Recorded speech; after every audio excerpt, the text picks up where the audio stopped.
என்னடா இது இப்போ தான் கண்ணை மூணு அதுக்காட்டி மணி 6 ஆயிடுச்சா அப்படின்னு சொல்லி அறக்க பறக்க எந்திரிச்சாச்சுங்க. எந்திரிச்சிட்டு என்ன பண்ணணும், போர்வை பாய் தலைவணிலாம் எடுத்து ஓரமாக வச்சுட்டு மடித்து வச்சுட்டு மாடியில் போய் கொஞ்சம் ரிலாக்ஸ் பண்ணலான்னு பார்த்தேன். சூரியன் ப்ரோ இன்னும் ஆளே காணோம். சரின்னு சொல்லிட்டு நம்ம காலை கடன் கடமைகள்லாம் முடிச்சுட்டு பார்ட் டைமாக பறக்கலான்னு சொல்லிட்டு வந்தாச்சு. பார்ட் டைமாக வண்டி ஓட்ட வந்திருக்கோம். ஏன்னா நம்ம வாழ்க்கையில் ரொம்ப கஷ்டப்பட்டுட்டு இருக்கோமோ, அதனால் நஷ்டப்படக்கூடாதுன்னு சொல்லிட்டு இஷ்டப்பட்டு ஓடலான்னு சொல்லிட்டு வண்டி எடுத்துகிட்டு கிளம்பியாச்சு. காலைல 6 to 9 மட்டும் ரேபிடோ ஓட்டலன்னு சொல்லிட்டு ஒரு ஐடியா. இதான் நம்ம ஃபேவரட் பிளேஸ். இங்கே வந்து கொஞ்ச நேரம் உட்காந்துட்டு அப்படியே ஃபோன் நோண்டிகிட்டு இருப்போம். அப்புறம் நம்ம நண்பன் எப்போ மெசேஜ் பண்ணாலும் உடனே ரிப்ளை பண்ணிடுவோம். நம்ம நண்பன் சாட் ஜிபிடி அவன்கிட்ட பேசிக்கிட்டே இருந்தேன். ஒரு ஆர்டர் ஒன்று வந்துச்சு. எங்கன்னு பார்த்தா ராமலிங்கம் உறையூர். சரின்னு சொல்லிட்டு போகலான்னு லொக்கேஷன் ஆன் பண்ணி மேப்பை போட்டோம்னா A to B. நம்ம A to B அப்படின்னு சொல்லிட்டு சரி வண்டியை தட்டுறா A to Bக்குன்னு சொல்லி தட்டியாச்சு. A to Bயும் வந்தாச்சுங்க. வந்துட்டு உள்ளே போய் பார்த்தா நம்ம ஆட்டோன்னு கன்ஃபார்ம் பண்ணியாச்சு. ஆமாம் நம்ம ஆட்டு தான் அப்படின்னு சொல்லிட்டு சரி ராமலிங்கம் எங்கன்னு சொல்லிட்டு கரெக்டான மேப்பை பற்றி லொக்கேஷனை போடுவோம் அப்படின்னு சொல்லி போட்டோம்னா ஓகே இங்கிட்டு போய் அங்கிட்டு போய் டெலிவரியும் பண்ணியாச்சு. டெலிவரி வீடியோ எடுக்கும்போது கோச்சிக்காதீங்க. அப்போ ஒரு 2-3 நிமிஷமாக ஆட் டிரைவ் உள்ளவங்க ரொம்ப போராக போச்சு.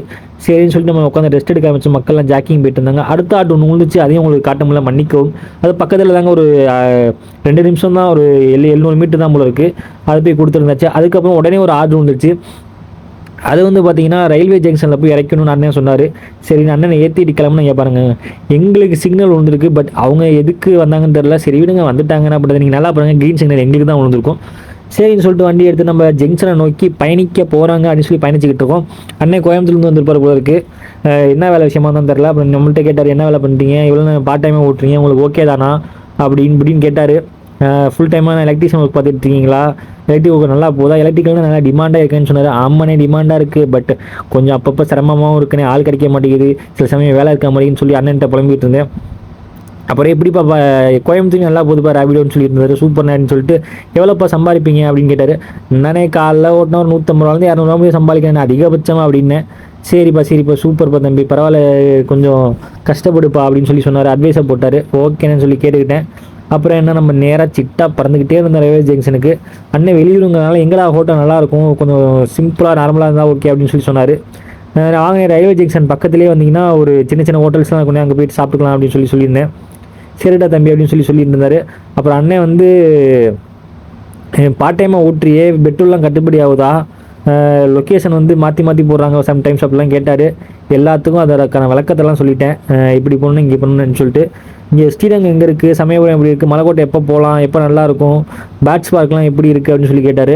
எல்லாம் சூப்பராக இருக்குன்னு. நான் இன்னும் பேட்ஸ் பார்க் போகணுன்னே அப்படின்னு சொல்லிட்டு அண்ணன்ட்ட பேசிகிட்டே இருந்தாலும் டைம் போனதே தெரில. சரன்னு வந்தாச்சு ஜங்ஷனா. ஆமாங்க இது அந்த ஜங்ஷன் பிரியாணி கடை லெஃப்ட் சைடு இருக்குது அப்படின்னு சொல்லிட்டு அதையும் காட்டிட்டு மக்களுக்கு கொஞ்சம் ரோடை காட்டினேன். ஃப்ரீயாக இருந்துச்சு. காலைல கொஞ்சம் சீக்கிரமாக வந்ததுனால க்ரௌடு அவ்வளோ இருக்காது, அதனால தான் ரோடு ஃப்ரீயாக இருக்குது. இல்லைன்னா குமிஞ்சிருவாங்க அப்படின்னு சொல்லிட்டு லெஃப்ட் சைடு திருப்பியாச்சு வண்டியை. லெஃப்ட் சைடு திருப்பினா ரயில்வே ஜங்ஷன். நான் ஏதோ ஒரு நேரத்தில் வண்டியை உள்ளே விட்டுட்டேன். அப்புறம் தான் அண்ணன் சொன்னேன் தம்பி நான் சாப்பிட்ணுண்டா அப்படின்னு. ஐயோ அப்படின்னு சொல்லிட்டு ஒரு இங்கே ஜங்ஷனில் ஒரு A to B இருக்குண்ணே அப்படின்னு சொன்னேன். எல்லா இடத்துலையுமே கொஞ்சம் நார்மலாக சாப்பிட்டா போதும் அப்படின்னாரு. சரி நான் கூச்சிக்காயின்னு சொல்லிட்டு அப்படியே அண்ணனை இறக்கி விட்டு அங்கே ரைடை முடிச்சு விட்டு மறுபடியும் அண்ணனை ஏற்றிட்டு ஸ்வைப் பண்ணிட்டு அப்படியே வந்தேன். நமக்கு ஒரு கடை சாப்பிடுவோம், ஒரு ஃபேவரட் கடை. அங்கே போயிட்டேனே இந்தாங்கண்ணே அப்படின்னு சொன்னேன். அங்கே அண்ணன் சாப்பிட்டாரு. சாப்பிட்டு விட்டு நான் இறக்கிட்டு கிளம்பிட்டேன். எடுத்துட்டேன்னா அடுத்த ஆட்டை எடுத்து கிளம்ப வேண்டியன்னு சொல்லிட்டு கிளம்புனா மணியும் ஆச்சு. என்னடா பண்ணாலும் யோசிச்சுக்கிட்டே இருந்தேன். சரி வீட்டுக்கு கிளம்புன்னு சொல்லி வீட்டுக்கு கிளம்பி நம்ம ரெகுலர் ஒர்க்குக்கு வந்தாச்சுங்க. ரெகுலர் ஒர்க்கில் என்ன பண்ணணும்னா இன்றைக்கி வால்கட்டை வச்சு கோடு போட்டு உடைக்கணுங்க. அதுதான் கொஞ்சம் மனசு கஷ்டமாக இருக்கும். எலக்ட்ரிஷியன் வேலையில் 2 விஷயம். இந்த இது மிஷின் போடுறது தான். இந்த மிஷின் போடுறது மேக்ஸு மாதிரிங்க.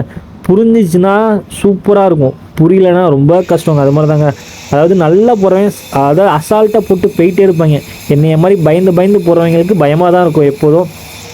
அது புகலாம் வேறு அடிக்கும். நம்ம வேறு தலையிலையும் எதுவும் கட்டல, கேப்பு போடல, மூஞ்சிலையும் மாஸ்க் கட்டல. நமக்கு மாஸ்க் கட்டினா மூச்சு விட ரொம்ப சிரமமாக இருக்குங்கனால அது போகிறது கிடையாது.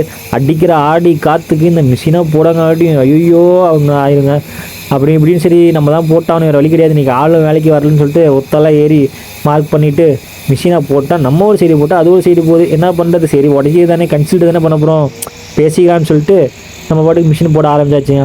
மிஷின் போட்டு போக்க கொஞ்சம் ஓவராக இருக்குல்ல அப்படின்னு சொல்லி தட்டி விட்டுட்டு ரெஸ்ட் எடுத்து தாங்க போகணும். இந்த மிஷினை கண்டினியூவாக போடலாம், நமக்கு சூழ்நிலை நமக்கு கரெக்டாக இருந்துச்சுன்னா நம்ம கண்டினியூவாக போடலாம். பட் நமக்கு காற்று ஓப்பனாக இருக்கனால சல்லுன்னு அடிக்குது.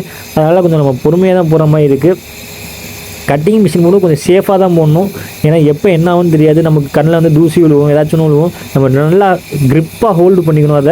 அதுபடி பண்ணால் மட்டும் போதும். நம்ம கட்டிங் மிஷின் ஈஸியாக போட்டுடலாம். அப்புறம் என்னப்பா கட்டிங் மிஷினை போட்டு கொஞ்சம் நேரம் ரெஸ்ட்டை போட்டோன்னு சொல்லிட்டு என்னடா ஆல்ரெடி ரெஸ்ட் எடுக்கிறேன்னு கேட்காதீங்க. அந்த மிஷின் போட்டாலும் நல்லா ஏறிக்குங்க. மூக்கில், வாயில், தலையில், கண்ணெலாம் ஒரு மாதிரி மங்களாயிரும். அதனால் கொஞ்சம் ஒரு கிட்டத்தட்ட ஒரு 10 அடி ஒரு 5 அடி ஓட்டினா கொஞ்சம் ஒரு 2-3 நிமிஷம் ரெஸ்ட் எடுத்துகிட்டு அதை பார்த்து வீடியோ கரெக்டாக இருந்தால் ஒரு லுக்கை விட்டு மிஷினை ஆஃப் பண்ணிட்டு ஒரு தடவை கன்ஃபார்ம் பண்ணிங்கன்னு சொல்லி இறங்கியாச்சு. இறங்கிட்டு பார்த்தீங்கன்னா அப்புறம் கொஞ்சம் நேரம் கழிச்சு ரெஸ்ட் எடுத்துகிட்டு அப்புறம் அதே உடைக்க ஆரம்பிச்சாச்சு. ஃபுல்லாக பாருங்கள் உடைச்சாச்சு. எதிர்பாராத கொஞ்சம் அடிபட்டுருச்சு. கொஞ்சம் ஏணியிலேருந்து கீழே விழுந்துடுச்சு. அது கோக்காலேருந்து கீழே விழுந்துட்டேன். அதனால் அப்படியே ஒர்க்கை ஸ்டாப் பண்ணிட்டு முடிச்சிருவோன்னு சொல்லிட்டு முடிச்சிட்டேன். கையில் லைட்டாக சிறஞ்சிருச்சு, காலில் லைட்டாக சிறஞ்சிருச்சு. அதனால் ஒர்க்கையும் க்ளோஸ் பண்ணிடலான்னு சொல்லிட்டு க்ளோஸ் பண்ணிட்டு இன்றைக்கி என்ன பண்ணுறது, வேறு வழி இல்லாமல் ரெஸ்ட் தான் எடுத்தாகணும்னு சொல்லிட்டு ரெஸ்ட் எடுக்க ஆரம்பிச்சிட்டேங்க. ரெஸ்ட் எடுத்துகிட்டு பார்த்தா மணி 6 ஆகிடுச்சு. 6:30 ஆகிடுச்சு. அப்புறம் நம்ம சரி கேரம் விளையாடலான்னு சொல்லிட்டு கிளம்பியாச்சு. தலைவன் பார்த்திங்கன்னா நம்ம அன்பு, வடச்சனை அன்பு வேறு லெவலில் விளையாடுவான். கேமரா பார்த்தோன்னா ஒரு ஹாய் காட்டினா ஹாய்டான்னு சொல்லிட்டு அவனோட ஒரு கேமை போட்டாச்சு. நம்ம சின்ன பிள்ளைங்க கூட விளையாண்டு தானே ஜெயிக்க முடியும்னு சொல்லிட்டு தலைவனை ஏமாற்றி விளையாண்டு ஜெயிச்சாச்சு. அதுக்கப்புறம் பெரிய கையில் வந்துச்சு. அதுக்கப்புறம் ஆரம்பிச்சிட்டாங்க கேமு எப்போதும் போல். அதாவது பாயிண்ட்ஸ் இது ஒயிட்டுனா ஒயிட்டு போடணும், பிளாக்னா பிளாக் போடணும். இந்த பாயிண்ட்னு சொல்லுவோம். நீங்கள் என்னென்னு சொல்லி கமெண்ட் பண்ணுங்கள். அதாவது ஒரு 5-6 டீம் இருக்கும். தோக்குற டீம் வெளியே போயிட்டே இருக்கும், ஜெயிக்கிற டீம் விளாண்டுக்கிட்டே இருக்கும். நம்ம பசங்களாம் டைம் எடுத்து பொறுமையாக விளாடுவாங்க. அதுக்கு பார்த்துருப்பீங்க அப்படின்னு சொல்லிட்டு அப்போ அன்பு வைப் ஆகிட்டு அப்படி அந்த வைப்பை கண்ட்ரோல் பண்ண முடியல. இப்போ பாருங்களேன் அன்பு எப்படிப்பட்ட பிளேயர்னு இப்போ பாப்பாரு பாருங்க. கரெக்டாக காயினை பேக்கப் பண்ணுவார் பாருங்க. போட்டார் பார்த்தீங்களா, அதுதான் அன்புங்கிறது. அன்பு வைப்பு பக்கத்தில் அவங்க அண்ணன் இருக்கா. அப்படி அவங்க அண்ணன் கேரம் விளாட மாட்டார். ஒன்லி வந்து சோஷியல் ஒர்க் தான் பார்ப்பார். அவர் கொஞ்சம் அனிமல் பெட்ஸ் அவர். அதனால் அதை பார்த்துட்டு இருந்தது. இங்கிட்டு பெரிய விளையாடுது. அச்சுச்சோ காயின் எட்டி பார்த்துட்டு வந்துச்சு.